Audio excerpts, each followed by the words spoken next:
ወደ ግቢ ልሄድ ልብሴን በሶ ምናምን እያዘጋጀው ነበር።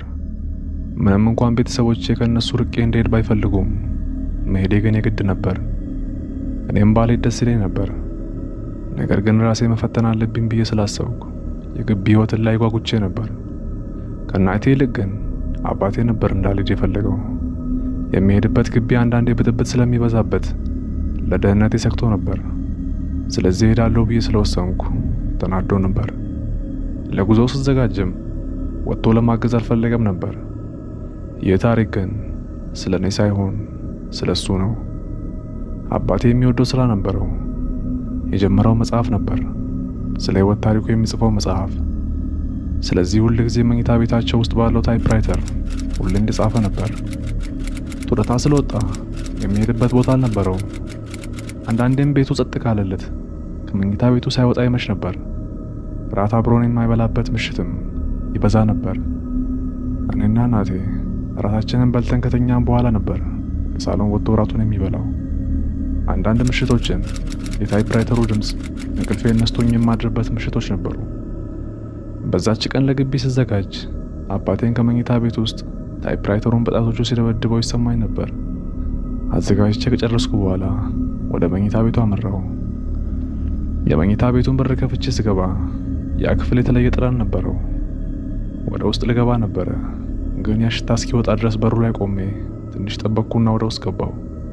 አባቴ ጀርባውን ለበሩ ሰጥቶ ስለተቀመጠ ፊቱን ማየት አልቻልኩም ነበር። በሩን ከፍቼውም ስገባ ፊቱን አላዞረውም ነበር። መሸኘቱ ቢቀር እንኳን ቻው አትለኝም አልኩት። መልስ አልሰጠኝም። መጽሐፉን ቀጠለ። ትንሽ ብበሳጭም ስሜቴን ናዝ አድርጌው ወደ እሱ ጠጋ አልኩ። አሁንም እየጻፈ ነው። እጄን ትከሻው ላይ አድርጌ በመሄዴ እንደተናደድክ አውቃ ተናግሬ ሳልጨርስ እጄን ከፍተኛ ቅዝቃዜ ወረረው። እጄን ከትከሻው ላይ ነሳውና አንገቱ ላይ ሳረገው ሰውነቱ እንደ በረዶ እየቀዘቀዘ እንዳላወቅኩና ፊቱን በእጄ ይዤ ወደ እኔ ሳዞረው ፊቱ ገርጥቶ አይኑ ላይ ህይወት አይታይም ነበር። ፊቱን ከመጽሐፉ ላይ ሳዞረው ጣር በመሰለ ድምፅ አቃሰተና ቀስ ብሎ ተመልሶ ወደ ታይፕራይተሩ ዞሮ መጽሐፉን ቀጠለ። ምንም ሳልናገር ወጣሁና እናቴን ይዤ ተመልሼ መጣሁ። እሷም እጇን ሰውነቱ ላይ አድርጋ ቅዝቃዜውን ከስተዋለች በኋላ በህይወት ያለ አልመሰላትም ነበር። ሰው ሲሞት እኮ ነው እንደዚህ የሚቀዘቅዘው ብላ እያየኋት አይኗንም ባሞላው። ሐኪም ቤት እንውሰደው እንዴ ብዬ ስጠይቃት መጀመሪያ እስቲ ከዚህ ነገር ላይ እነሳ ብላ እጁን ከማሽኑ ላይ ልታነሳው ስትል አሁንም በዛ ጣር በመሰለ ድምፁ ካቀሰተ በኋላ እጁን ከእጆቿ ላይ አላቆ መጽሐፉን ቀጠለ። እና ምን እናድርግ ብዬ ጠየቅኳት። መጽሐፉን መጨረስ ከፈለገ እስከሚጨርስ እንጠብቀውና ከጨረሰ በኋላ እንወስደዋለን አለችኝና ከመኝታ ቤት ወጣች። እኔም ግቢ የሚሄድበት ጊዜው የደረሰ ስለሆነ እናቴን ብቻዋን ከአባቴ ጋር ጥያት ወደ ግቢ ሄድኩ። ሁል ጊዜ ማታ ማታ ግን እየደወልኩ ጠይቃት ነበር። በየቀኑ በመጠይቃት ጊዜ ግን የአባቴ ሁኔታ እየባሰ እንደመጣ ተረዳው። እሷ ስለ አባቴ ስትነግረኝ ድምጿ በጣም እንደደከመ ገባኝ። ይኸው አንተ ከሄድክ ጀምሮ ከዛች ክፍል ወጥቶ አያውቅም። አሁን ላይ እንደውም ቤቱ የበሰበሰ ስጋ ይሸታል ብላ በዛ በደከመ ድምጿ ነገረችኝ። ይህንን ስሰማ ፍቃድ ይዤ ወደ ቤት መሄድ አለብኝ ብዬ ከግቢ ፍቃድ ይዤ ወደ ቤት ተመለስኩ። ቤት ስገባ እናቴ ጸጉሯ በሽበት ተወሮ ከስታ አገኘኋት። የእሷን ሁኔታ ተመልክቼ ወደ ቤት ስገባ ቤቱ ውስጥ ከሞተ ሳምንት ያለፈው አይጥ ያለ ይመስል ነበር ሽታው። በዚህ ሁኔታ ተናድጄ ቀጥታ ወደ አባቴ ክፍል አመራውና በሩን ስከፍተው ሽታው ከፍቶ አስወጣኝ። በሩን መልሼ ዘጋሁትና እዚህ ክፍል ገብተሽ ታውቂያለሽ ብዬ ጠየቅኳት። ሽታው እየባሰ ከመጣ ወዲህ ገብቼ አላውቅም አለችኝ። ምግብስ ምንድን ነው የሚበላው ስላት ምግብ ሲበላ አይቼው አላውቅም።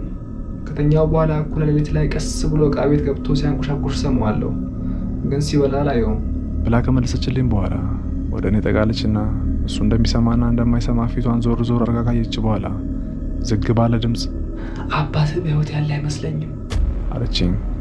እየጻፈ የሰማሽው ማታ ማታ ዕቃ ቤት ይገባል እያልሽኝ ሞቷል ትይኛለሽ ብዬ ጠየቅኳት።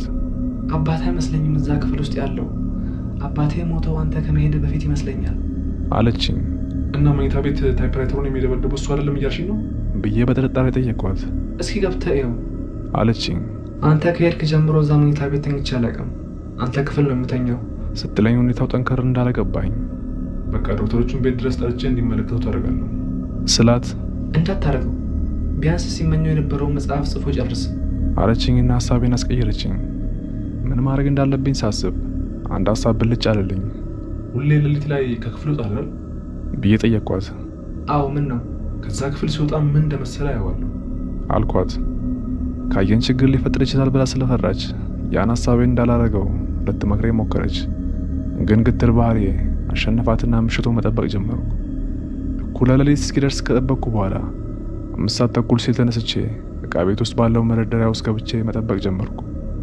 እስከዛች ሰዓት ድረስ ከመኝታ ቤቱ የማሽኑ ድምፅ ይሰማ ነበር። በግምት 5 ሰዓት ከ50 ሲል ድምፁ ጸጥ አለ። ሊወጣ ነው ብዬ ስጠብቅ የመኝታ ቤቱ በር ቀስ ብሎ ተከፈተ። በመቀጠል ቀስ እያለ የሚራመድ የእግር ኮቴ ድምፅ ሰማሁ። ምንም ድምፅ ላለማሰማት እየጣርኩ ነበር። የእግር ኮቴ ወደ ዕቃ ቤት ሲገባ ይሰማኛል። ወደ ዕቃ ቤቱ ሲገባ በቀዳዳው ስመለከት አንድ አካል እያነከሰ ሲጓዝ ተመለከትኩት። ክፍሉ ጨለማ ስለነበር ፊቱን ማየት አልቻልኩም ነበር። ሙሉ በሙሉ ጥቁር አካልን ነበር ሳይ ነበረው። ያ አካል ወደ ፍሪጁ ቀረብ አለና የፍሪጁን በር ሲከፍተው የፍሪጁ ብርሃን የዛን አካል ፊት ግልጽ አድርገው። ባለሁበት ቦታ ሆኜ የልብ ምቴን በጆሮዬ መስማት ጀመርኩ። ሰውነቴ ላበላብ ሆነ። የዛ አካል ፊት የአባቴ ፊት ነበር። አይኖቹ ከቦታቸው አልነበሩም። የፊቱ አጥንት ሙሉ በሙሉ ይታይ ነበር። ጭንቅላቱ ላይ በጣት የሚቆጠሩ ጸጉሮች ተንጠልጥለው ነበር። ፍሪጁን ከፍቶ ዝም ብሎ ከቆመ በኋላ ፍሪጁን ዘጋውና ወደ መኝታ ቤቱ አመራ። ከዛ ጽሑፉን ቀጠለው። በማግስቱ ያ የአባቴ አካል ወደ መሬት መግባት አለበት ብዬ እስኪነጋ መጠበቅ ጀመርኩ። የዛኑ ምሽት ላይ ግን የታይፕራይተሩ ድምፅ ቆሞ አደረ። በማግስቱ ለዘመድ አዝማድ ስለተፈጠረው ነገር ደውዬ ነግሬያቸው ከያሉበት ተሰባስበው መጥተው ሞቶ ያላረፈ አባቴን ተመለከቱት። የዛች ቀን ግን ማሽኑ ላይ ባለው ወረቀት መጨረሻ ላይ ተጠናቀቀ የሚል ጽሑፍ ተጽፎ ነበር። ያ ማለት አባቴ ሞቶ እንኳን እረፍት ያጣበትን መጽሐፍ ጨርሷል ማለት ነው ብለን ለቀብር ማዘጋጀት ጀመርን። ለቀብር አዘጋጅተነው ሳጥን ውስጥ አስገብተነው ወደ መሬት ሊገባ ሲል ከሳጥኑ ውስጥ የሳጥኑን በር በጣቱ ሲመታው ይሰማን ነበር።